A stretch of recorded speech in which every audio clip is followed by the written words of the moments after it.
Programa Visão Espírita.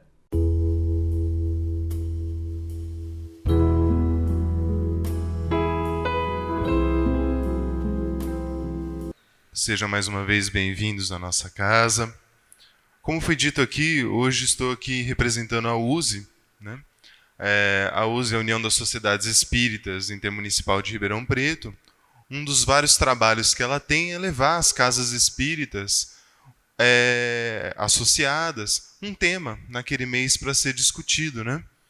E em nossas reuniões para 2020 e 2021, acredito que vocês já saibam, nós tivemos aí como opção trazer as parábolas de Jesus às casas espíritas, né? Porque muitas vezes a gente estuda, né? Pega o Evangelho segundo o Espiritismo, às vezes no nosso Evangelho no Lar mesmo a gente lê, e muitas vezes a gente passa pelas parábolas e muitas vezes a gente não entende direito, né? Às vezes não tem oportunidade, não faz um curso, alguma coisa do tipo dentro da casa espírita para ter, às vezes, uma informação um pouquinho mais aprofundada. Muitas vezes a gente lê por cima, acha que entendeu, e muitas vezes não está aproveitando 100% daquele ensinamento. Então, para isso, todos os meses a gente vai trazer uma das parábolas de Jesus, né? Então, o mês passado nós trouxemos a parábola do semeador, né? E no mês atual a gente vai falar sobre a parábola do joio e do trigo. Então, para começar na nossa exposição, eu acho importante a gente retomar aquilo que foi conversado lá em janeiro. A importância das parábolas de Jesus. E por que Jesus falava por parábolas, né? Primeira coisa é importante da gente deixar bem claro que muitos de nós não sabemos. Existe uma diferença quando a gente fala de passagens e de parábolas. Como assim? Se eu chego e falo, por exemplo, óbolo da viúva, acredito que a maioria já ouviu falar. Mas o óbolo da viúva, muitas vezes a gente escuta falando como a parábola do óbolo da viúva. E não é. É uma passagem.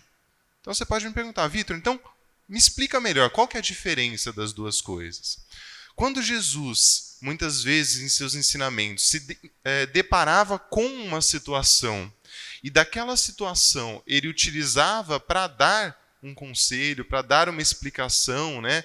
Algum ensinamento, muitas vezes quando ele se depara, isso a gente considera como se fosse uma parábola. Então, por exemplo, no óbolo da viúva, né? Ele se deparou com aquelas pessoas depositando dinheiro no gasofilácio, ou seja, estavam fazendo a doação. E aí ele olhou aquela situação e falou assim, olha, tá vendo todas essas pessoas que estão fazendo essa doação? Tá vendo aquela viúva que colocou 2 denários, né, 2 moedas lá? Essa senhora deu muito mais do que os outros, porque os outros estavam dando do supérfluo, que estava em abundância. Já essa senhora deu do necessário dela. Isso aí foi uma passagem que Jesus utilizou para explicar, né, a importância da doação, mas aquela doação que realmente você necessita, não seja só aquele, né, de você ficar pensando 1000 vezes antes de fazer aquela doação e ir lá e ajudar, mesmo que seja do seu necessário. Então isso, por exemplo, foi uma passagem. Agora, quando a gente fala da parábola, a parábola é uma historinha que Jesus contava para poder explicar melhor. Muitas vezes a gente fala assim, nossa, mas os ensinamentos de Jesus, né, são enigmas. Não, não são enigmas, não tem nada de difícil quando a gente vai estudar. Muitas vezes são ensinamentos diretos. E quando algo fica um pouquinho mais abstrato, ele traz uma parábola, ele traz uma historinha para poder explicar para aquela pessoa que estava lá com dificuldade de entender. Então ele coloca aí uma história para poder facilitar a interpretação. E essa história, essa parábola, sem dúvida nenhuma, tem ligação com o grau de entendimento daquela pessoa que está ouvindo. Então, na hora que você vai explicar, nossa, mas amar o seu próximo, e aí o doutor da lei chega e fala, quem é meu próximo? E Jesus conta a parábola do bom samaritano, mostrando todas aquelas pessoas que passaram por aquele homem que necessitava de ajuda. E só o último samaritano foi lá e acolheu, tratou das feridas, levou para uma casa, né, para uma hospedagem, para auxiliar. Nisso ele contou uma historinha para poder mostrar para aquele doutor da lei como seria a interpretação de quem é o meu próximo. Ou seja, a história vai estar necessariamente ligado ao grau de adiantamento daquela pessoa. Eu gosto sempre de dar um exemplo bem simples, né? Por exemplo, quando a gente chega para uma criança e tem, por exemplo, as flores, né? As plantinhas, e aí você vai lá e vai regar. A criança, na hora que olha aquilo, ela pode perguntar: por que você está colocando água na plantinha? Você vai chegar e falar para ela: porque a planta, né, isso é uma criança pequena, porque a planta tem um mecanismo bioquímico onde a fotossíntese vai quebrar a água. Tá? Você vai explicar assim? Não. Você vai explicar de que jeito? Olha, a plantinha tem sede. A criança sabe o que é sede. Então é isso que eu vou explicar para ela. Olha, a plantinha tem sede. Então eu preciso colocar água nela para ela sobreviver. Talvez mais para frente ela vai estudando, vai desenvolvendo dentro da escola e pode chegar até um ponto de entender todos os processos bioquímicos lá.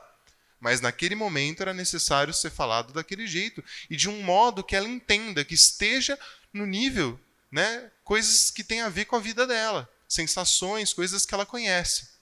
Por isso que Jesus falava por parábolas, porque muitas vezes eles não entendiam a complexidade e precisava trazer essa historinha. E é importante deixar claro também e lembrar das 3 revelações, né? Quando a gente fala, por exemplo, Jesus é a segunda revelação para nós espíritas. Então, peraí, se foi a segunda, pelo menos teve mais uma antes, né? Então, quem seria a primeira revelação? Moisés. Quando Moisés vem trazendo os mandamentos, os 10 mandamentos, ele começa em um ambiente onde não tinha senso de moral, né? Onde ligava aí praticamente a lei de Italião, olho por olho, dente por dente, lá do Código de Hammurabi. Você chegar e trazer os 10 mandamentos era um início de justiça, um início onde traria uma moral para aquele povo. E muitas vezes a gente olha e fala assim: nossa, mas era tão impositivo, né? Não faça isso, faça aquilo. Precisava ser desse jeito? Precisava. O público à época precisava daqueles ensinamentos. Mais uma vez, vou dar um exemplo da criança. Se a criança vem engatinhando e tenta colocar o dedo na tomada, você vai explicar todo o processo de eletricidade que passa pelos dutos, voltagem, amperagem para ela? Não. Você vai falar o quê? Não, não faz isso. Com o tempo, ela vai entender o porquê ela não pode fazer aquilo. Então, essa mesma ideia, quando a gente tem lá no começo os 10 mandamentos. Depois de um tempo, vem Jesus como a segunda revelação nossa, onde na segunda revelação traria já um conceito de amor e de justiça, um Deus justo e bom. Então, nisso, ele já estava trazendo um pouco mais de conhecimento, porque a sociedade à época, por mais que a gente duvide, né, já estava um pouco mais evoluída do que a época de Moisés. Então, ele veio trazendo um pouco mais de informação.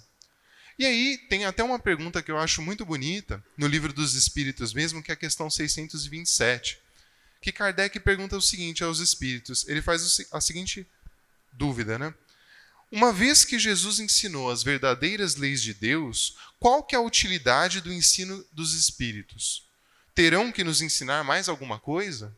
Ou seja, já que Jesus veio e trouxe as leis divinas, e o espiritismo, o que vai fazer? O que vai trazer para nós? Porque a gente sabe que a terceira revelação para nós espíritas é o espiritismo.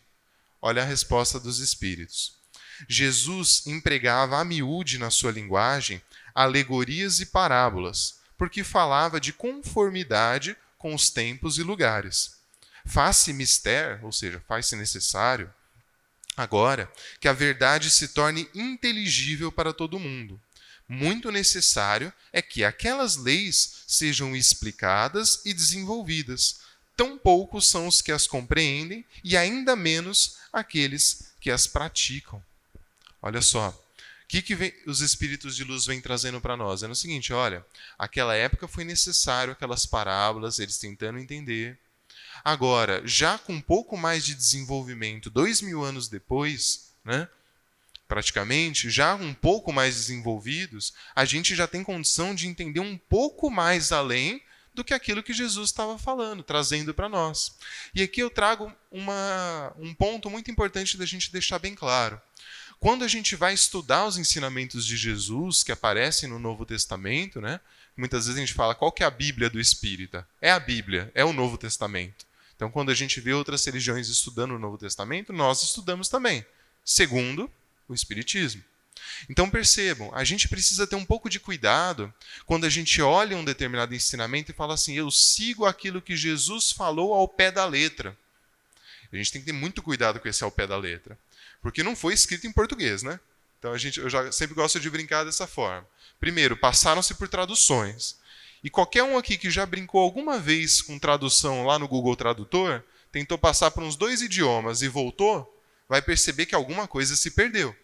Por quê? Porque as línguas são diferentes. Às vezes uma língua tem uma riqueza maior de palavras, outras não. Uma palavra quer dizer uma coisa, numa língua, na outra não. Então a gente tem que ter cuidado com esse vou seguir ao pé da letra. Segundo ponto. Quando a gente passa essa informação, aquela época era falado daquele jeito. Às vezes palavras naquela época que faziam sentido, hoje não fazem.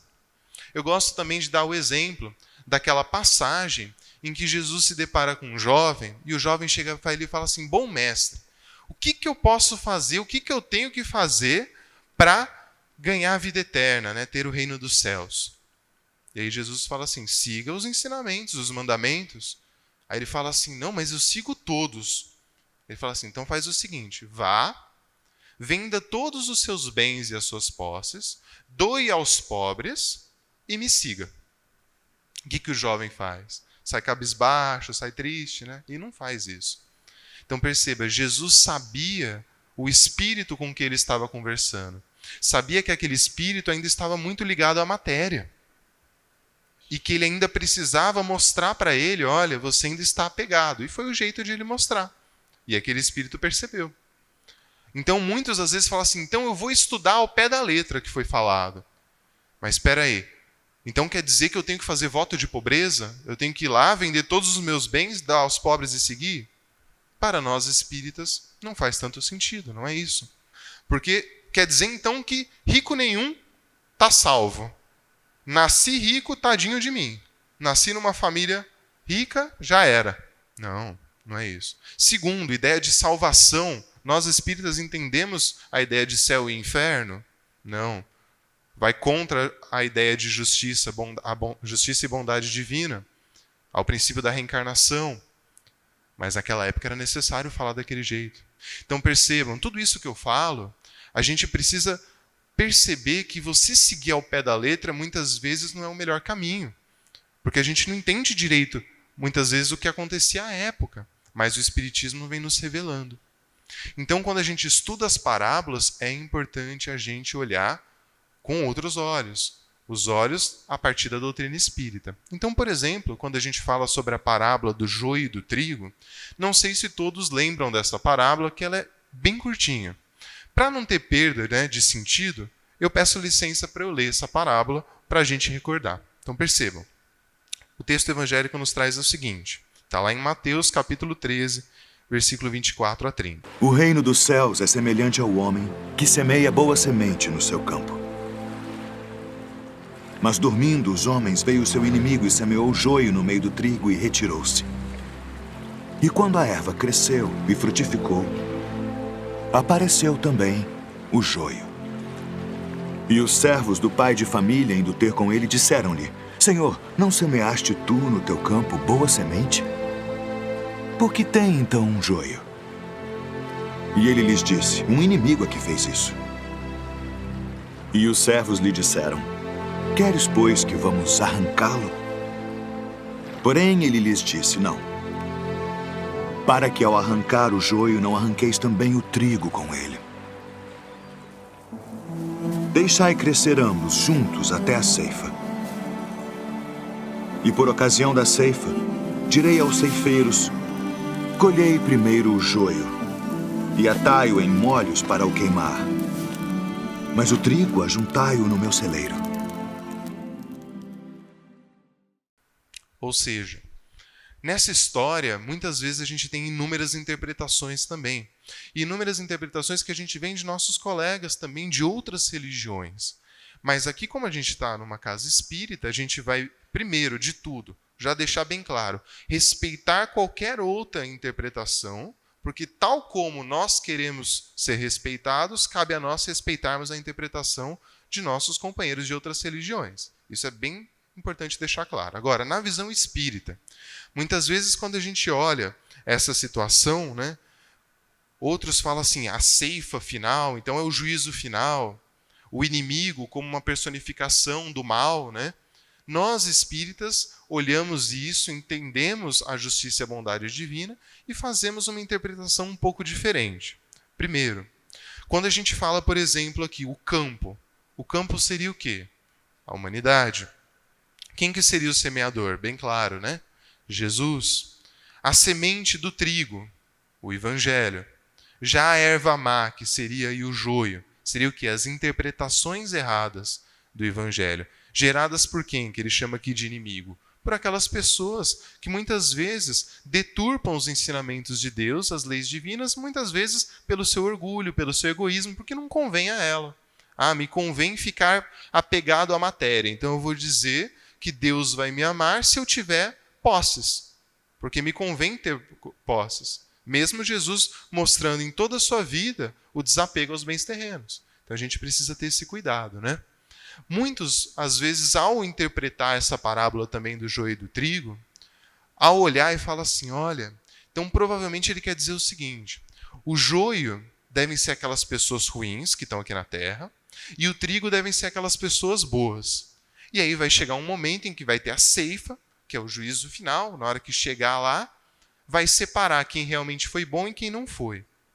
Para nós espíritas, quando a gente interpreta, primeiro, que existe a reencarnação, essa ideia de julgamento já não faz sentido para nós. Porque como que eu posso julgar uma pessoa por uma única vida e que ela nasceu em situações diferentes? Uma pessoa nasceu na riqueza, outra na pobreza. Um numa saúde perfeita e outro cheio de doenças e deformidades. Não faz sentido. Agora, quando eu interpreto o seguinte, então, peraí, o joio e o trigo, não faz sentido também eu dizer que a pessoa é boa e ruim, porque existe aqui no planeta Terra alguém totalmente bom ou alguém totalmente ruim? Não existe.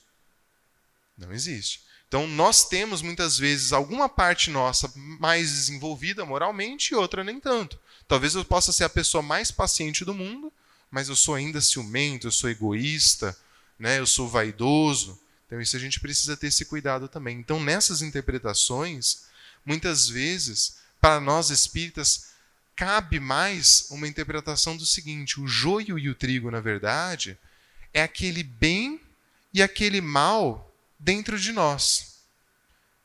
Ou seja, dentro de nós ainda existem hábitos não tão bons, hábitos que não estão ligados àquilo que Jesus vem nos ensinando, né? Muitas vezes esses joios que nós temos na nossa existência são produtos do quê? Da nossa invigilância ou processos que a gente teve já no passado que a gente ainda não espiou. Como assim? Vitor, você está dizendo então que não existe uma pessoa extremamente boa e ruim? Está dentro dela isso? Sim. A parábola do joio e do trigo está mostrando para nós o seguinte, olha, em nossa evolução, em nossa caminhada, muitas vezes nós não vamos utilizar bem o nosso livre-arbítrio. Muitas vezes a gente vai ter aí o joio aflorando, essa parte que não é tão boa. Mas cabe a nós fazermos o quê? Abrandarmos isso, retirarmos esse joio de nós e deixar florescer o quê? O trigo. Como que eu consigo fazer isso? Com o estudo, por exemplo, do Evangelho. Ao estudarmos o Evangelho, nós sabemos a melhor coisa que nós devemos fazer, né? Então, quando no texto evangélico aparece assim, o homem que semeia a semente no seu campo, o que ele quer dizer com isso? É uma assertiva aplicada em nós próprios, em outro sentido. Demonstra que possuímos um campo de atuação característico do nosso nível evolutivo, onde desenvolvemos experiências importantes para o nosso aprimoramento espiritual. Tem uma historinha que talvez você já deva ter escutado ou visto circulando na rede social, que diz o seguinte, que foi interrogado um velho índio e perguntado o seguinte para ele, como que você lida com as suas crises existenciais, os seus problemas, né? E ele fala assim, olha, dentro de mim existem dois lobos. Um lobo do ódio, da raiva, do mal, e um lobo do amor e do bem. E ambos disputam um poder sobre mim. Aí perguntam para ele, mas quem que ganha? Ele falou, quem eu alimentar. Então percebam, dentro de nós existe essas duas coisas ainda, porque nós estamos num planeta de provas e expiações. Nós ainda temos muitos defeitos. Agora, qual vai ser o lado que vai aflorar sobre mim? O lado que eu alimentar. Não adianta eu chegar e falar assim, eu sou assim mesmo, eu sou impaciente, ou eu sou assim mesmo, eu falo na cara. Uso até como se fosse um elogio, né? Eu sou verdadeiro, eu falo na cara das pessoas. Então, às vezes, tem aquele hábito que não é um hábito tão bom e mantém. Mantém esse joio e não tenta cultivar esse trigo. Então, a gente precisa ter bastante cuidado. Lógico que nós somos criados simples e ignorantes. Então, tal como uma criança, a gente vai desenvolvendo os nossos valores morais e intelectuais. Mas a partir do momento que a gente entende aquilo, entende como são as leis divinas, cabe nós nos modificarmos, fazer a reforma íntima. Não adianta eu chegar e entender tudo o que foi falado numa exposição ou num estudo e eu continuar sendo a mesma pessoa. Não adianta, né? Uma outra assertiva, quando fala dentro da parábola, né? Dormindo os homens, veio o inimigo e semeou o joio no meio do trigo e retirou-se. Eu gostaria de trazer também uma interpretação aqui importante. Quando fala dormindo os homens, no caso aqui a gente pode interpretar como aquela ideia da invigilância mental. Porque quer ver uma coisa que eu acredito que todo mundo vai se identificar, tal como eu. Quando a gente está, às vezes, no nosso dia a dia e está muito no ócio, você já viu como vem, às vezes, algumas coisas na nossa mente que não são tão legais? Às vezes começa a lembrar de coisa do passado, começa a lembrar de uma determinada coisa que não foi tão legal, né? Por quê? Uma invigilância mental. Nós, como Jesus nos ensinou, temos aquela famosa frase, o orai e vigiai. A partir do momento que a gente deixa de vigiar, o que começa a ser plantado em nós? Esse joio. A partir do momento que eu não consigo ter controle dos meus pensamentos e dos meus sentimentos, eu começo a pensar mal, sentir mal, ressentir coisas ruins, eu começo a plantar cada vez mais joio dentro de mim. Então a gente precisa ter esse cuidado. E qual que é a ferramenta? Como na própria frase nos diz. O orai. A oração vai ajudar na nossa vigilância também mental. Então a gente precisa ter bastante cuidado com isso. Quando fala, por exemplo, esse veio o seu inimigo, muitas vezes a gente tem pessoas que interpretam isso como um espírito mesmo, né? A personificação do mal. Vou lá e vou fazer mal para o Vitor. Mas aí a gente pode falar, Vitor, mas eu escutei no centro espírita que existe sim, por exemplo, a obsessão. A influência que o espírito pode fazer em mim. Não pode ser isso? Pode. Agora eu acho importante a gente deixar claro o seguinte. Muitos de nós ainda terceirizam a culpa. Eu fui lá e fiz isso porque eu estava influenciado. Eu fui lá e fiz isso porque eu estava obsediado. Ou foi o inimigo que me fez fazer isso? Não. Primeiro, se tinha algum espírito que vibrava da mesma forma que eu, e eu acabei por fazer isso, é porque ele encontrou em mim sintonia. E quem foi lá e fez, fui eu. Então a gente precisa ter esse cuidado. Não terceirizar a culpa. Quem que é o nosso real inimigo? São aqueles vícios que nós temos muitas vezes, o orgulho, o egoísmo, a vaidade. Lembra aquelas chagas da humanidade que a gente escuta dentro do Evangelho sendo falado? Se a gente reparar, quase todos os nossos problemas, lá no fundo tem o quê? Ou um orgulho ferido, ou um egoísmo da nossa parte. Minhas posses, meus bens, minha pessoa. Aquela pessoa é minha, isso aqui é minha casa, é meu dinheiro, é meu posto. Muitas vezes a gente tem ainda esse egoísmo. Muitos de nossos problemas ainda se baseiam nisso. Então a gente precisa ter esse cuidado também. Eu acho interessante. Será que todo mundo aqui sabe por que foi falado joio junto com trigo? Tarefinha de casa. Saindo daqui, vai abrir o Google, imagens, e vai digitar joio e trigo. E vocês vão ver que a imagem dos dois é muito parecida. Não foi à toa. A planta de ambos é muito parecida. Exatamente mostrando que existe sim uma dificuldade em a gente discernir muitas vezes o bem e o mal, porque a gente ainda não estuda tanto. Muitas vezes a gente não sabe qual que é a melhor situação a ser feita em uma determinada ocasião. por essa dificuldade de discernir. Por isso que ambos cresceram juntos. Agora percebam, cabe a nós, através do estudo, conseguir perceber, diferenciar essas duas coisas.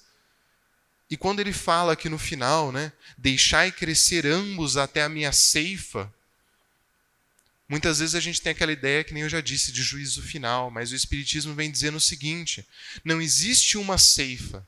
A ceifa é constante, porque existe um negócio chamado lei de ação e reação. Aquela famosa frase que a gente escuta, né? Quando você fala o plantio é opcional, mas a colheita é obrigatória, não é? Ou seja, o que eu vou fazer, como que eu vou utilizar o meu livre-arbítrio para ter as minhas escolhas, vai depender de mim. Tudo me é lícito, mas nem tudo me convém. Como que eu vou saber o que me convém? Através do estudo.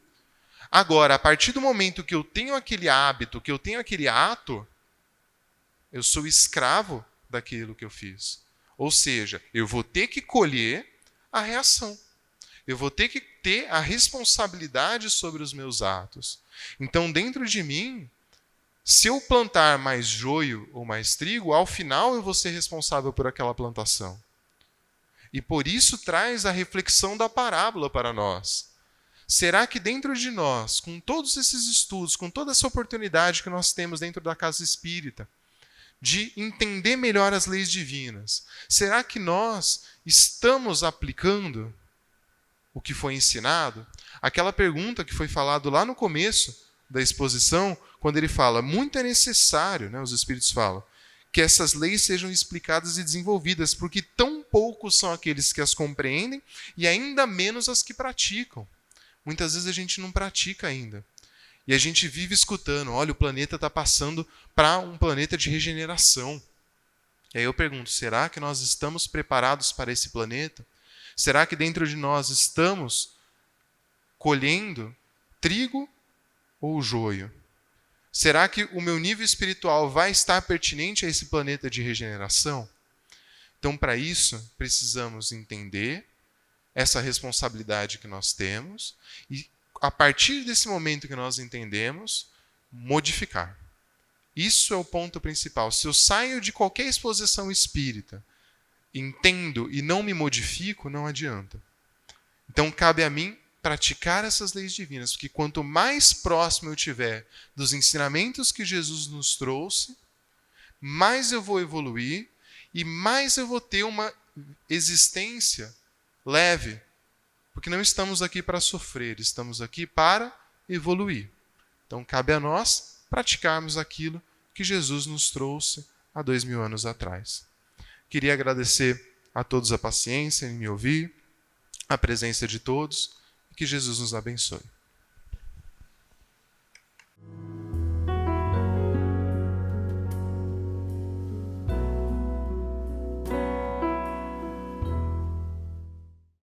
Programa Visão Espírita. Apoio. Livraria Espírita Guilom Ribeiro. Há 50 anos divulgando o livro e a doutrina espírita.